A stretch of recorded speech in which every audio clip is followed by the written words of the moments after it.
ومن اضل ممن يدعو من دون الله من لا يستجيب له الى يوم القيامة وهم عن دعائهم غافلون. اب دیکھیں یہ بڑی زبردست آیت ہے کہ اس سے اضل یہ سپرلیٹو کمپیریٹو وہ ہے کہ اس سے بڑھ کے گمراہ کون ہوگا. یعنی مطلب کیا ہوا؟ سب میں زیادہ گمراہ یہ ہیں. کون ہیں یہ؟ جو اللہ کے سوائے ایسی چیزوں کو پکارتا ہے جو قیامت تک اس کو جواب نہ دیں اور ان کی دعا کے سے بھی غافل رہے، ان کو معلوم ہی نہیں پکار رہے ہیں، معلوم ہی نہیں. ایک کھمبے کے سامنے کھڑے رہ کے پکاروں میں، کھمبا میرے کو ترقی دلا دے، کھمبے میرے کو ترقی دلا دے. قیامت میں ملا کھمبا، نے بولا میرے کو کیا معلوم آپ پکارے سو، مجھے نہیں معلوم. تو بتوں کو پکار رہے ہیں، چاند سورج کو پکار رہے ہیں. تو بات سمجھیے، قرآن اور حدیث کے خلاف جانا یہ شرک ہے. اللہ تعالیٰ کے جو ہے اللہ تعالیٰ کو پکارنے کے بجائے اللہ تعالیٰ سے ہٹ کے دوسروں کو پکارنا شرک ہے. اور اگر آپ اللہ تعالیٰ کو پکاریں، آزما کے دیکھیے، آپ لوگوں کو پکارنے کے بجائے اللہ کو پکار کے دیکھیے، اللہ تعالیٰ لوگوں کو بھیجا دیتے مدد کے واسطے. پھر ایک بات سمجھ میں آئی، بہت کوئی پرانا جوک سنائے تھے کہ کوئی انگریز بچی جو ہے ڈوب رہی تھی، تو جو ہے وہ پکارنے لگی، او گاڈ سیو می، او گاڈ، اے اللہ مجھے بچا لے بچا لے بولے. تو وہاں سے ایک ہیلی کاپٹر جا رہا تھا، وہ اناؤنس کر کے بولے ہم سیڑھی بھیجے، تو بولے نو نو گاڈ ول سیو می، بس اللہ بچائیں گا مجھے. اتنے میں کوئی وہاں سے جہاز جا رہا تھا، وہ لوگ پکار کے بولے کہ بھئی ہم آ رہے ہیں دیکھو تم کو، بولے نہیں نہیں نہیں، بہت پکی ایمان کی تھی، بولے گاڈ ول سیو می، ڈوب گئی. پھر وہاں کا جا کے بولی کیا اللہ میاں میں آپ کو بولی تو آپ میرے کو نہیں بچائے. تو اللہ میاں بولے I sent one helicopter for you, I sent one جہاز اسٹیمر for you. میں آتا تھا پرسنلی، میں بھجایا تمہارے کو بچانے کے واسطے، تم استعمال نہیں کرے تو تم اللہ کو پکارو، اللہ تعالیٰ ذریعے پیدا کریں گے، ذریعوں کو مت پکارو. بات سمجھنے کی ہے، ذریعے کو جو ہے سورس مت بناؤ. ذریعہ ہے، اب یہ دنیا ذریعہ ہے آخرت کمانے کا. آپ دنیا ہی کما رہے ہیں. آپ یہ کتنے بیوقوف ہیں ہم لوگ. یہ ذریعہ ہے، یہ تنخواہ ذریعہ ہے کھانے پینے کا. بخیل ہے، کنجوس ہے، خرچ رہے نہیں، بھوکے مر رہے ہیں. میرے ساتھ ایک ساؤتھ انڈین تھے، ہمالین رینجز میں ONGC میں تھا میں. تو ایک دن وہ کرکٹ کھیلتے کھیلتے بے ہوش ہو گئے. تو کوئی بولے کہ صاحب نہیں، انہوں خالی چاول کھاتے ہوئے. اب وہ زمانے میں تقریباً 500 روپے تنخواہ، 500 بولے تو آج کے 50,000 کے برابر ہوئی. تو پوچھا تو بولے بھئی ہم تو کمانے کو آئے گھر دار چھوڑ کے، ایسا کھا کے اڑا دیے تو کیسا ہوئیں گے؟ ارے زندہ رہے تو کمائیں گے نا، ارے نہیں تو مر جائیں گے تو کیسا کمائیں گے؟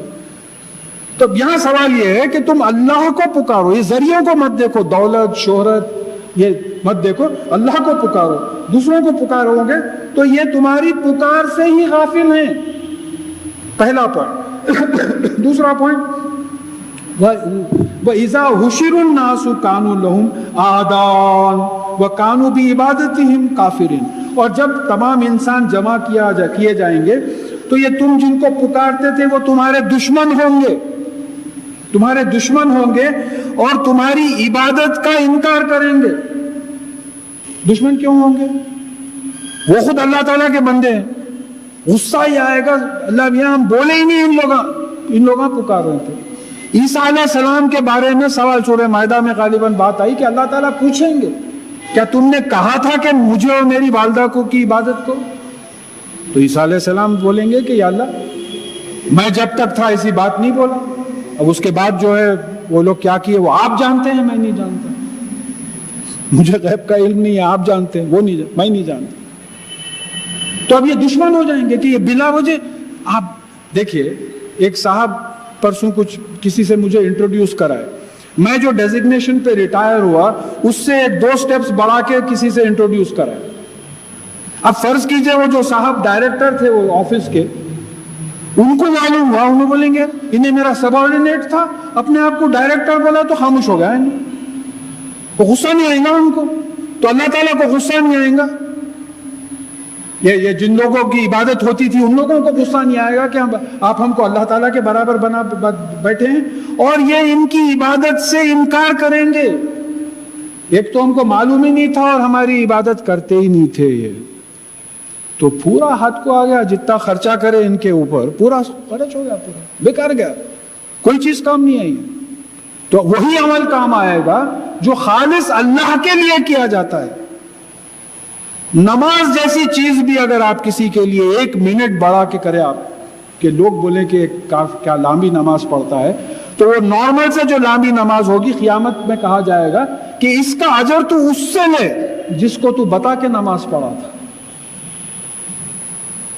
تو یہاں بڑا اسٹرکٹ ہے, بڑا اسٹرکٹ معاملہ ہے. تو ہر عمل سے پہلے یہ سوچ لینا کہ اس سے کون خوش ہو رہا ہے. اس سے اگر اللہ تعالیٰ خوش ہو رہے ہیں, nothing better than that. نہیں, آپ لوگوں کو خوش کرنے کے لیے کر رہے ہیں, لوگوں کی تعریف حاصل کرنے کے لیے کر رہے ہیں, تو پھر یہ معاملہ ہوگا آپ کا. وہ لوگ تو آپ کی عبادت کے جو ہے کفر کریں گے. وَإِذَا تُتْلَى عَلَيْهِمْ آيَاتُنَا بَيِّنَاتٍ قَالَ الَّذِينَ كَفَرُوا لِلْحَقِّ لَمَّا جَاءَهُمْ هَٰذَا سِحْرٌ مُّبِينٌ. اور جب ان کے سامنے ہماری کھلی ہوئی آیتیں پڑھی جاتی تھی, یعنی قرآن جب پڑھا جاتا تھا, تو وہ لوگ جو کفر کرتے تھے وہ حق کے بارے میں یعنی قرآن کے بارے میں کہیں گے جب وہ ان کے پاس آئی تھی کہ یہ تو کھلا ہوا جادو ہے, سحر مبین. اب یہاں 2 معنی آ گئے. ایک تو سحر کے جو عام معنی آتے ہیں جادو کے, کہ بھئی یہ کیسی کتاب ہے. بھئی اس مکے کے مشرک اور کافر بھی پریشان تھے, یہ کیسی کتاب ہے, آدمی پڑھتا ایمان لا لیتا. عمر رضی اللہ تعالیٰ عنہ رسول اللہ صلی اللہ علیہ وسلم کو قتل کرنے کے لیے نکلے, نعوذ باللہ. کوئی راستے میں بولے کہاں جا رہے ہیں, تو بولے رسول اللہ صلی اللہ علیہ وسلم کو ختم کرنے لگا. تو بولے پہلے جا کے دیکھو تمہارے بہن بھائی ایمان لا لیے, پہلے ان کا حساب کرو, اس کے بعد میں وہاں جاؤ. غصے میں گئے, مارے بہن بھائی کو, بہن کے چہرے سے خون نکلنے لگا. بولے کیا پڑھ رہے ہو تم ادھر؟ بولے نہیں ایسا آپ ہاتھ نہیں لگائیں گے, آپ غسل کر کے آئیے. دیکھنا چاہ رہے تھے کیا چیز ہے آخر ایسا متاثر کرے. جادو ہے, نہا کے دھو کے آئے. وہ پڑھنے کے بعد ان کی یہ کیفیت ہوئی کہ جو قتل کرنے کے لیے تلوار نکلا تھا وہاں جا کے قدموں میں تلوار ڈال دیے. بولے یا رسول اللہ صلی اللہ علیہ وسلم میں اسلام قبول کرنے کے لیے آیا. یہ ہے قرآن کا جادو. ایک پروفیسر ینگ 14 سال کی محنت کے بعد اسلام قبول کرے, ان کی کتابیں ہیں 2-3, تو انہوں نے یہ لکھا ہے کہ میں 2 سرویز کرا. اکثر لوگ ایک ہی سروے کرتا کہ جو کرسچنز اسلام قبول کرے ان سے جا کے پوچھا کہ بھئی آپ اسلام کیسے قبول کرے, تو وہ سب کا جواب ایک ہی تھا کہ قرآن پڑھ کے. اور پھر جو اسلام قبول کر کے پلٹے کرسچینٹی پہ واپس, ان سے جا کے پوچھے کہ بھئی آپ کیوں چھوڑ دیے اسلام, تو بولے مسلمانوں کی وجہ سے. یہ برنارڈ شاہ بہت پہلے بول دیا تھا, لیکن یہ بالکل سٹیٹسٹیکلی دیے ہیں وہ. تو پھر یہاں جو ہے ہمارے یہ رہنا ہے کہ یہ قرآن کا یہ جادو ہے. آپ پڑھ کے دیکھیے, وحشت ہو رہی, دل نہیں لگ رہا, گھبراہٹ ہو رہی, پریشان ہے, حالات وہ ہیں, کھولیے قرآن پڑھ کے دیکھیے. اللہ کے فضل سے چیلنج ہے. بے شک اللہ تعالیٰ کے ذکر سے جو ہے قلوب کو سکون ملتا ہے, اطمینان ملتا ہے. پڑھ کے دیکھیے, ذکر کر کے دیکھیے, یہ بڑی خاص بات ہے. ایک معنی یہ ہوئے کہ یہ کھلا ہوا جادو ہے. دوسرا معنی یہ ہوئے کہ سحر کا مطلب دھوکے کا بھی ہوتا. کیسا ہوتا؟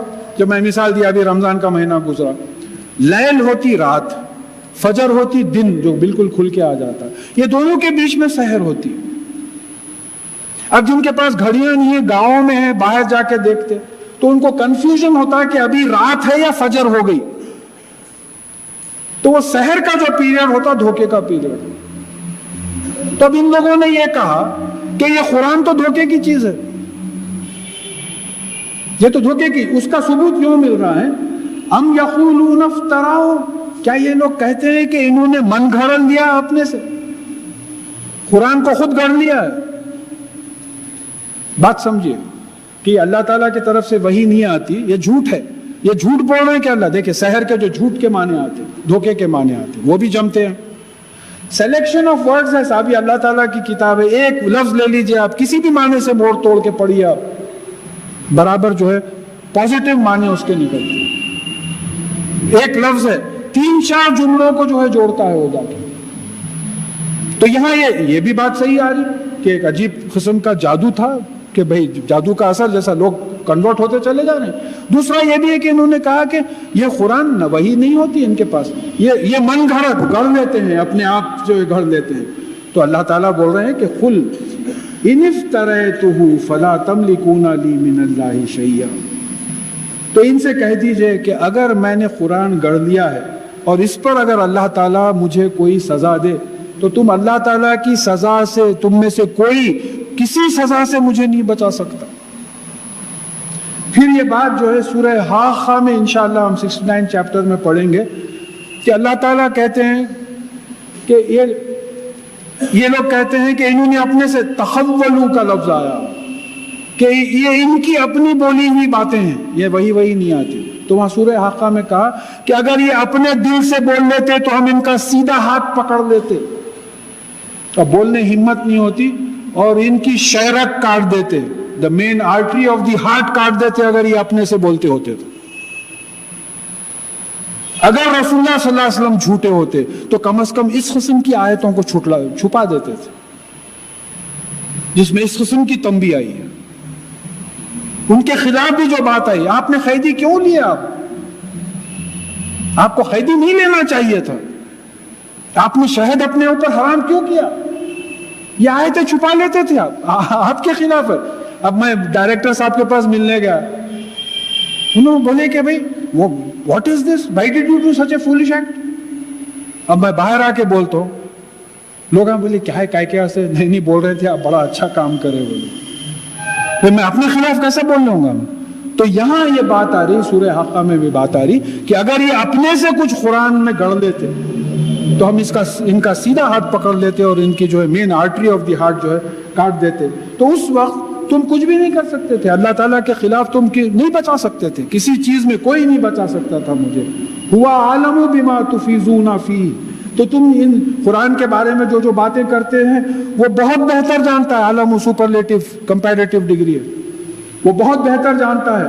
کفا بہ شہیدا بینی و بینکم, مجھ میں اور تمہارے میں یہ جو باتیں ہو رہی ہیں اس کا اللہ گواہ کافی ہے, مجھے دوسرے گواہوں کی ضرورت نہیں ہے. اللہ گواہ کافی ہے. تم جو قرآن کا مذاق اڑا رہے ہو, تم جو کہہ رہے ہو کہ میں اپنے دل سے جو ہے بنا لیا ہوں, اس میں اللہ تعالیٰ تم میں اور مجھ میں گواہ کافی ہے. وَهُوَ الْغَفُورُ الرَّحِيمُ, اور وہ بے شک گناہوں کی سزا سے بچانے والا ہے. کیوں کہ وہ رحیم ہے, ترس کھانے والا ہے. وہ ترس کھا کر ہماری غلطیوں کو ڈھانپ دینے والا ہے, وہ ترس کھا کر ہم کو ہماری غلطیوں کی سزا سے ہم کو بچا لینے والا ہے. غفور ہے, رحیم ہے.